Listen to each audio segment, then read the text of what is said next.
Good evening, everyone. My name is Himanshu Bhattari, and I am currently working as a probationary officer in Bank of Maharashtra in Tinsukia branch, Assam. And I have been a student of Yash Raj sir, and I got selection this year itself. So today, Yash Raj sir calls me and says that his students need help in this year's IBPS PO mains, which is approaching in the coming days. Actually, it's day after tomorrow, and it's high time. The students are a little bit tense as of how to do the approach regarding essay and letter writing. So I have come up with a few points which might help you, and just to ease up your pressure, I will tell you those points. तो ऐसे में क्या होता है, ऐसे में you will have to give introduction, then body and the conclusion. उतना tense होने का बात नहीं होता है ऐसे हो या लेटर राइटिंग हो. Be precise and be subtle, and also don't try to mess up things while writing. Like जो आपको लाइक कोई फैक्ट है जिसके बारे में आप श्योर ही नहीं हो, never write those things. Always try to be simple. This is what I tried, and my score in IBPS PO descriptive part was 20 out of 25, which is a pretty good score, which I think. तो ऐसे में क्या होता है, मैं आपको पहले से बताता हूँ स्टार्टिंग से. तो उसमें से क्वेश्चन नंबर 5 क्वेश्चंस या 4 questions, I don't really remember कितने क्वेश्चंस है. तो लेट अस कंसीडर के उधर में 4 क्वेश्चंस है. तो वो 4 क्वेश्चंस में से आपको जो भी क्वेश्चन आपको लगता है कि it's good and you can write about it, so you take that question and you whenever you go to write that essay, you put that question number in your answer. Like I want to attempt the question number 4, तो वो question number 4 को लिख दीजिएगा उधर में. उसके बाद heading बहुत इंपॉर्टेंट रहता है. Suppose you want to write essay about deforestation, तो डिफॉरेस्टेशन के बारे में वो हेडिंग दे दीजिएगा कि first heading should be deforestation. उसके बाद you will put an enter and you will start with your introduction part. Try starting your introduction part with some quote और सम फ्रेज लाइक, जैसे अभी मैंने बोला डिफॉरेस्टेशन, तो नेचर इज़ व्हाट, तो ऐसा बहुत कोट्स रहता है कि it is only because of nature that human life exist, and nature is what which gives peace to the mind. So write something of that sort. तो वो क्या होता है, उससे एक पॉजिटिव अप्रोच आ जाता है, और उससे मतलब जो पढ़ता है ऐसे, इट कैन डिटेक्ट. बेसिकली तो AI ही पढ़ेगा, मतलब टीचर तो अभी पढ़ता नहीं है, लेकिन but whenever you write an ऐसे, you just put an heading in the introduction part. You always start with a quote.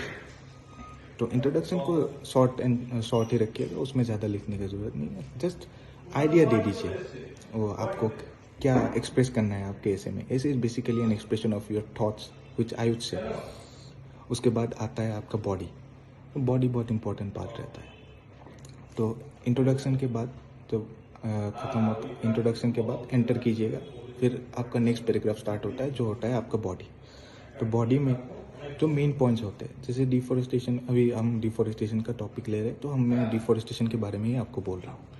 तो डिफॉरेस्टेशन में यू कैन से दैट कैसे अभी डिफॉरेस्टेशन की वजह से ग्लोबल वार्मिंग बढ़ रहा है, और वो ग्लोबल वार्मिंग की वजह से हम लोगों का अर्थ में कितना प्रॉब्लम्स फेस कर रहे हैं. मतलब हमारा एयर क्वालिटी कितना इम्प्योर हो गया है, रेन का कितना प्रॉब्लम हो रहा है. तो बेसिकली जो चीज़ रहता है जिससे इफ़ेक्ट होता है, और मतलब क्या बोले, डिफॉरेस्टेशन का जो मेन डिमेरिट्स है वो सब लिख लीजिएगा, और उसको कैसे स्टॉप करें वो लिख दीजिएगा. तो बॉडी को सिंपल रखिए और प्रिसाइज रखिए, ज़्यादा मत घुमाइए. और एक चीज़, अगर आपने एक लाइन पहले लिख दिया है, like you have expressed the thought already in your previous line, don't try to write the same thing in your next line. तो उससे क्या होता है, चीज़ें रिपीटेटिव हो जाता है, और वो सही नहीं रहता. क्योंकि if you have already written the same thing, if you write the same thing twice, then it makes no sense. उसके बाद आता है आपका कंक्लूजन में क्या कीजिएगा, ऐसे राइटिंग में हमेशा you and with A positive note which is very important. Conclusion में ऐसे रखिएगा कि अगर डिफॉरेस्टेशन हो रहा है तो लोगों को अवेयरनेस का ज़रूरत है कि कैसे इसको रोका जाए और कैसे इन फ्यूचर मतलब इसका क्या प्रोग्रेस रहेगा कि डिफॉरेस्टेशन का हम लोग डिफॉरेस्टेशन को कैसे रोक सकते हैं और हम लोगों का क्या स्टेप्स रहेगा डिफॉरेस्टेशन को रखने के लिए. और in future we are hopeful that people will always be preserving the nature. तो ऐसे तरह करके ऐसे राइटिंग को एंड कीजिएगा. तीन पैराग्राफ रहेगा आपका, इंट्रोडक्शन, बॉडी और conclusion. Now let's come to the letter writing part. Letter writing में क्या है, लेटर राइटिंग में मैंने मोस्ट ऑफ द टाइम मैंने फॉर्मल लेटर्स को ही प्रेफरेंस ज़्यादा दिया है. This is my choice actually. तो सबका अलग अलग रहता है. Some people go with informal and some people go with formal. मुझे फॉर्मल लेटर्स में ही ज़्यादा इंटरेस्ट रहता था.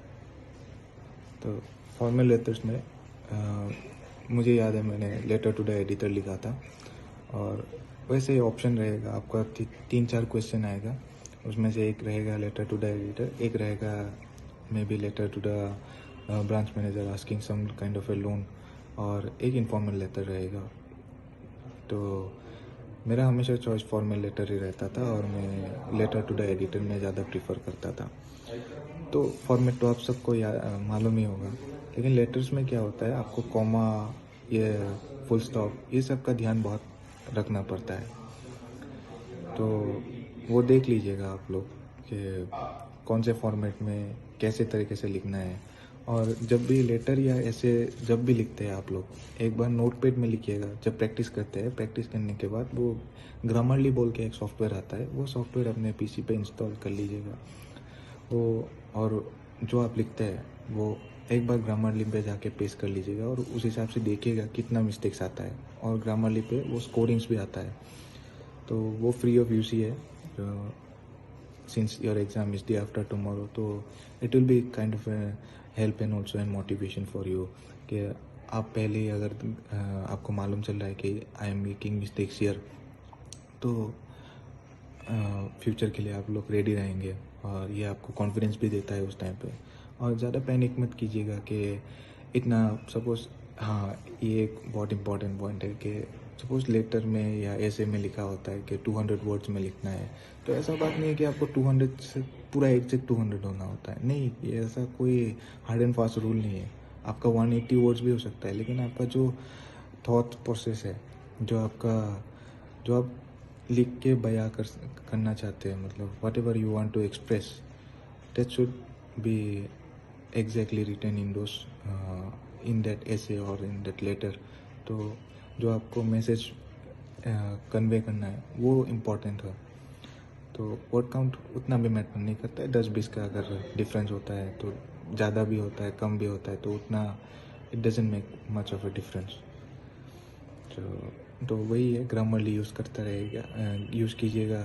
इन लास्ट के 3-4 दिनों, अभी कितना है, 2 ही दिन बाकी है. आज का रात और कल का रात बाकी है. तो try to use your time and also all the best for your exams. And yes, Raj sir is conducting the marathon, so join those marathons. बहुत हेल्पफुल रहता है, मैं सच में बोल रहा हूँ. I am indebted to Raj sir for my progress. और आज मैं इधर हूँ तो it's because of that teacher only. So he has helped me a lot. तो उनको फॉलो कीजिए, जो वो बोलते हैं वो try to execute all those things. And yes, your exam will go well, and my best wishes are with all of you, and I hope to meet you all in my bank or maybe in some other bank, but yes, as probationary officers, of course. Thank you.